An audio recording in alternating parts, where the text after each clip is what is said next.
కాంగ్రెస్ ప్రభుత్వం యొక్క అసమర్థత వల్ల లక్షల ఎకరాల్లో నేడు పంట ఎండిపోతా ఉంది. పక్క రాష్ట్రం నీళ్లు దోచుకుపోతుంటే నీళ్లు నమిలారే తప్ప నిరోధించలేకపోయారు. పెరిగిన సాగు విస్తీర్ణం బీఆర్ఎస్ ఘనత, ఎండిపోయిన పొలాలు కాంగ్రెస్ ప్రభుత్వ నిర్వాకం. ముఖ్యమంత్రి గారు ఎంత గొప్పగా చెప్తుందంటే ఎండల వల్ల పంట ఎండిపోతుందట.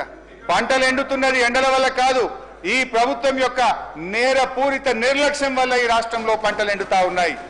ఈ సంవత్సరం వానలు సమృద్ధిగా కురిశాయి, నదీ జలాల్లో ప్రవాహాలు పెరిగాయి. కానీ నీళ్లను ఒడిసి పట్టడంలో ఈ కాంగ్రెస్ ప్రభుత్వం ఫెయిల్ అయింది. ఎంత దారుణం అంటే అధ్యక్ష, దేవాదుల ప్రాజెక్టుకు సంబంధించి 6 కోట్ల ఓఎండ్ఎం బిల్లులు చెల్లించక ఈ రోజు 600 కోట్ల విలువైన పంట వరంగల్ జిల్లాలో ఎండిపోతా ఉంది అధ్యక్ష. 33 రోజులు మోటార్లు ఆలస్యంగా స్టార్ట్ చేశారు. ఇది కాలం తెచ్చిన కరువు కాదు, కాంగ్రెస్ ప్రభుత్వం తెచ్చిన కరువు. రైతు బంధు ఇప్పుడైతే 10,000, మేమొస్తే 15,000 అన్నారు. ఎనుముల వారిని నమ్ముకుంటే ఏం జరిగింది? ఎగవేతే మిగిలింది అధ్యక్ష. వానకాలం రైతు భరోసా ఎగ్గొట్టారు. యాసంగిలో 15,000 ఇవ్వాల్సిన భరోసా 12,000 కుదించారు. ఇది కూడా కొందరి రైతుల ఖాతాల్లోనే వేశారు. రైతు కూలీలకు భరోసా లేదు, కౌలు రైతుల ప్రస్తావన లేదు. చేతు గుర్తు వారి చేతగాని పాలనలో రైతు మళ్ళీ అప్పు కోసం చెయ్యి చాపాల్సి వస్తుంది అధ్యక్ష.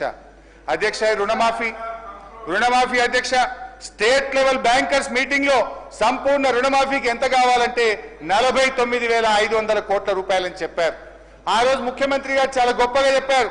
ఒక్క సంవత్సరం అవినీతి చేయకుండా కడుపు కట్టుకుంటే 41,000 కోట్లు ఒక్క దెబ్బకు మాఫీ చేయొచ్చని ఆ రోజు చెప్పారు అధ్యక్ష. గౌరవనీయులు భట్టి గారు తన బడ్జెట్ ప్రసంగంలో 31,000 కోట్ల రుణమాఫీ చేస్తామని చెప్పారు. ఈ బడ్జెట్ లోనేమో 20,000 కోట్లు ఇచ్చామంటున్నారు. వాస్తవంగా అయితే అది 15,000-16,000 కోట్లు కూడా చేరలేదు అధ్యక్ష. వాస్తవం ఏమిటంటే అధ్యక్ష, రైతు ఇంటికి బ్యాంకుకు మధ్య ఇంకా తిరుగుతూనే ఉన్నాడు. చివరికి రైతుకు మిగిలింది ఒడవని దుఃఖం, తీరని అప్పు. అధ్యక్ష, ఇంకా బాగా అర్థం చేసుకోవాలంటే ఇది వ్యవసాయ శాఖ అధికారుల నుంచి తీసుకున్న లెక్కే చెప్తున్నాను అధ్యక్ష. నా సిద్దిపేట నియోజకవర్గంలో పరిస్థితినే ఈ రాష్ట్ర ప్రజలకు అర్థం కావడానికి, రైతాంగానికి అర్థం కావడానికి ఒక ఉదాహరణగా చెప్తున్నా అధ్యక్ష. నా సిద్దిపేట నియోజకవర్గంలో బ్యాంకుల్లో అప్పు తీసుకున్న రైతులు 43,363 మంది. రుణమాఫీ అయ్యింది 20,514. రుణమాఫీ కానటువంటి రైతులు 22,849. అంటే అయింది తక్కువ, కానటువంటి రైతుల సంఖ్య ఎక్కువ. ఇందులో అధ్యక్ష 2 లక్షల లోపు రుణం ఉండి కూడా కానటువంటి రైతుల సంఖ్య 10,212 ఉండడం గమనార్హం. Please note this point.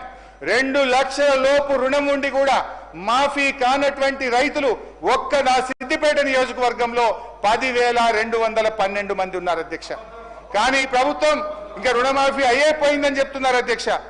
ఇకపోతే అధ్యక్ష 2 లక్షల మీద రుణం ఉన్న వాళ్ళ సంగతి, పాపం వాళ్ళ పరిస్థితి అయితే చాలా ఆందోళనకరంగా ఉంది అధ్యక్ష. గౌరవ ముఖ్యమంత్రి గారు చెప్పారు 2 లక్షల మీద ఉన్న వాళ్ళు అప్పు కట్టండి, మీకు కూడా 2 లక్షల రూపాయల మాఫీ చేస్తామని ముఖ్యమంత్రి గారు ప్రకటించారు అధ్యక్ష. ముఖ్యమంత్రి గారి మాట నమ్మే అధ్యక్ష. నా నియోజకవర్గం ఉదాహరణ కోసం ఒక 2-3 పేర్లు చెప్తే చాలా ఉన్నాయి. కానీ గుర్రాలగొంది గ్రామంలో శ్రీనివాసరెడ్డి అనే రైతు యూబీఐ బ్యాంకులో 30 ఆగస్టు 2024 నాడు 2 లక్షల మీద ఉన్న 50,000 కట్టిండి అధ్యక్ష. ఇవాళటి వరకు మాఫీ కాలే. నారాయణరావుపేటకు చెందిన సత్తిరెడ్డి అనే రైతు 2,60,000 రుణం ఉంటే మిత్తితో కలిపి మీద 76,000 రూపాయలు కట్టిండి అధ్యక్ష. బంజేర్పల్లికి చెందిన మరో రైతు అఖ్తర్ ఖుస్రో 2,06,000 అప్పుంటే మిత్తితో కలిపి మీదున్న 10,000 కట్టిండి అధ్యక్ష. వారికి మరి ఈ రోజు వరకు కూడా ఈ ముఖ్యమంత్రి మాట నమ్మి 2 లక్షల మీద ఉన్న డబ్బు కడితే ఈ రోజు వరకు రుణమాఫీ కాలేదు. కొత్త అప్పుల మీద పడ్డాయి తప్ప మాఫీ కాక ఇలా 2 లక్షల పైన ఉన్న రైతులు తీవ్రమైనటువంటి ఆందోళనలో ఉన్నారు. దయచేసి 2 చేతులు జోడించి భట్టి గారిని, ముఖ్యమంత్రి గారిని ఈ రాష్ట్ర రైతుల పక్షాన సవినయంగా ప్రార్థిస్తా ఉన్నా. 2 లక్షల మీద ఉన్న రైతులకు, రుణమాఫీ కానటువంటి రైతులకు అందరికీ కూడా రుణమాఫీ చేయాలని, మీరు ఇచ్చిన మాట నిలబెట్టుకోవాలని చెప్పి నేను ప్రార్థిస్తా ఉన్నాను అధ్యక్ష. అంటే నేను అనేది ఒకటే అధ్యక్ష. ఇప్పుడు లేదు, మీరు మాట్లాడుతుంటే తప్పని మీరు మాట్లాడుతున్నారు.